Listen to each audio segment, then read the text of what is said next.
जो हमारी आने वाली पीढ़ी है वो हर चीज हर विषय में इतनी विकसित हो, चाहे सभ्यता में, चाहे संस्कृति में, चाहे टेक्नोलॉजी में, चाहे शिक्षा में, जिससे हम पूरे दुनिया में मानवता का संदेश दें। मानव अधिकार दिवस मनाया जाता है। इसी के उपलक्ष्य में बीपी सिंह जी ने एक महासभा की है और आज का विषय रखा है बच्चे ही भविष्य हैं।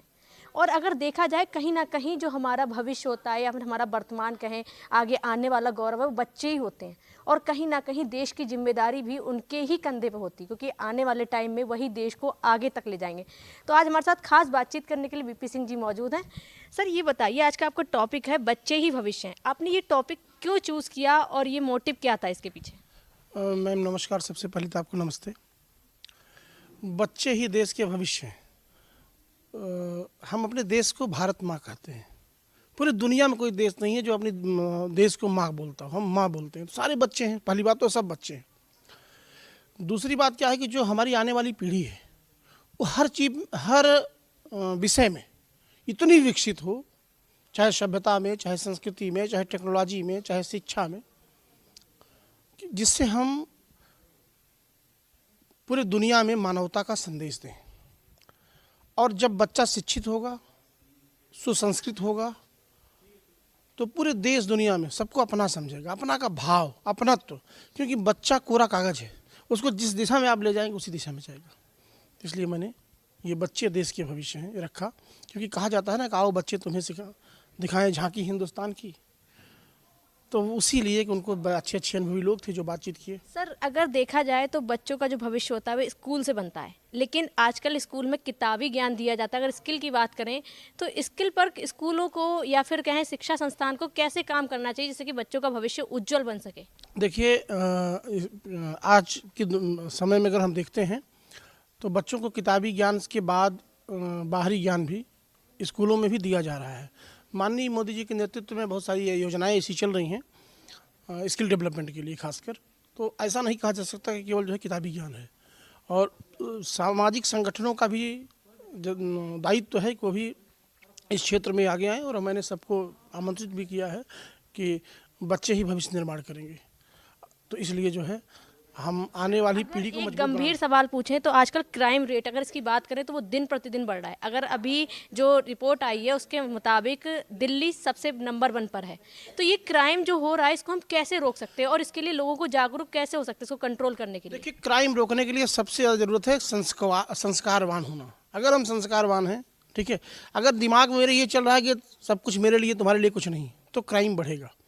क्राइम घटाने के लिए उनके व्यक्तित्व को, उनके चरित्र निर्माण को, उनके संस्कार को हमको सिखाना होगा, समझाना होगा। और समस्या क्या है कि आज बढ़ती दौड़ में ना ये नहीं है कि हमने कितना अच्छा काम किया, हमारे पास ये मोबाइल होता, हमारे पास ये गाड़ी होता, हमारे पास ये होता, वो होता। दुनिया भर की जो चीज़ें हैं ये हमको कहीं न कहीं क्राइम की तरफ ले जा रही हैं। तो अवेयरनेस के लिए हम लोग पूरा काम कर रहे हैं और निश्चित रूप से क्राइम घटेगा, क्योंकि हम और आप दोनों लोग आगे आएंगे तभी तो घटेगा। अगर हम बार बार यही दिखाएंगे, चाहे वो टीवी चैनल हो, चाहे कोई फिल्मांकन हो, हमको उसमें देखना होगा कि कौन सी चीज़ें हमारे समाज में कैसा प्रभाव डालेंगी। उस हिसाब से अगर रेगुलेट होंगी चीज़ें तो निश्चित रूप से क्राइम घटेगा। सर एक लास्ट क्वेश्चन, अगर हम बात करें मानव अधिकार, तो सभी कहते हैं कि हमारे अधिकार हैं, हम अधिकारों के लिए लड़ते हैं, अपने अधिकारों की बात करते हैं, लेकिन हमारी कुछ ड्यूटीज़ भी हैं, उनके लिए हम बात कभी नहीं करते। कभी क्राइम हो रहा हो हम देख के उसको चले जाते हैं। तो उसके लिए लोगों को क्या करना चाहिए? कैसे आप जागरूक करने के लिए आपका संस्थान किस तरह से लोगों को जागरूक करेगा? देखिए, शुरुआत ही मैंने किया कि बुरा जो देखने में चला बुरा ने मिलिया कोई, जो दिल खोजूँ आपने मुझसे बुरा न कोई। सबसे पहले अपने आप को शुद्ध करना पड़ेगा। जब हम अपने आप को शुद्ध करेंगे, और दूसरा कि मानव का कल्याण ही हमारा सबसे बड़ा धर्म है, हमारा सबसे बड़ा ड्यूटी है, हमारा सबसे बड़ा कर्तव्य है। और हमारे मन में दो ही चीज़, जब ये बात आ जाएगी केवल भारत में 2 ही जातियाँ हैं, एक स्त्री और एक पुरुष, और एक ही धर्म है, मानव धर्म। जब ये भावना हमारे अंतर्मन में आ जाएगा, इसके लिए अवेयरनेस करना पड़ेगा, हमको, आपको, लोगों को जागरूक करना पड़ेगा, जाना पड़ेगा। और हमारी टीम पूरे भारतवर्ष में नहीं, पूरे देश में, क्योंकि वसुधैव कुटुंबकम और सत्यमेव जयते हमारा स्लोगन है।